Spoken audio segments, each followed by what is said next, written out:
grande crainte en tant que cavalière, c'est d'un jour perdre ma ponette. Elle s'appelle Heidi, Heidi du Ruisseau. Elle a 30 ans maintenant. Ça fait depuis le 1er mai 2001 précisément qu'on est ensemble. Donc ça ne nous rajeunit pas du tout. C'est celle qui a façonné toute ma vie de cavalière. Ça a été mes premiers concours, premier la motte, ma première déception, mes premières joies, mes premières victoires.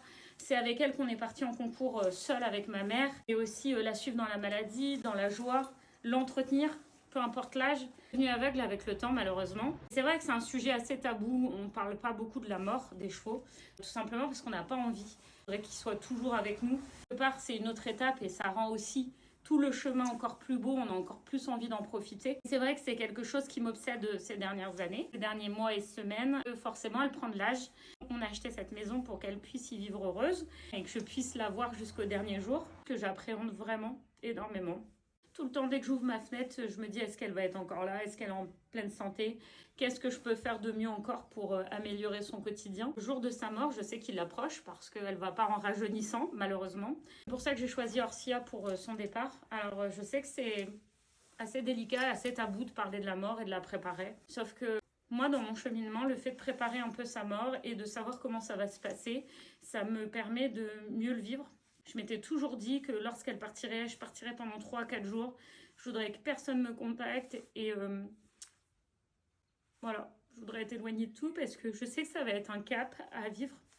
Et le fait de savoir qu'il y a un service comme Orsia, ça me rassure parce que je sais qu'elle ne va pas partir dans un camion avec plein d'autres chevaux et que ça va être fait proprement, qu'elle va avoir un service où elle sera accompagnée, où elle sera seule, où je pourrais récupérer aussi ses cendres, etc. Et ça paraît rien. Pour moi, c'est hyper important qu'on puisse honorer sa vie dans sa mort, que ça se fasse le plus sereinement possible pour moi, que j'ai pas à attendre 3 jours avec un enfant à la maison pour ma jument, qu'elle reste là, je dois mettre quelque chose sur elle, etc. et que je dois le cacher à ma fille, à mes voisins, aux autres chevaux. Je souhaite vraiment que ce soit dans des années. Je voulais dire aussi, je connais Orsia depuis très longtemps.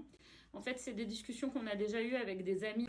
Et du coup, ça fait des années que je sais que si j'en ai la possibilité, et aujourd'hui j'en aurai la possibilité, ce qui se passera, puisque dans l'ordre des choses, Heidi la plus vieille, là que je pourrai l'accompagner, que ce sera doux et que ce sera fait dans le respect. Et ça, c'est hyper important. Vous connaissez mon compte, vous savez ce que je partage comme valeur.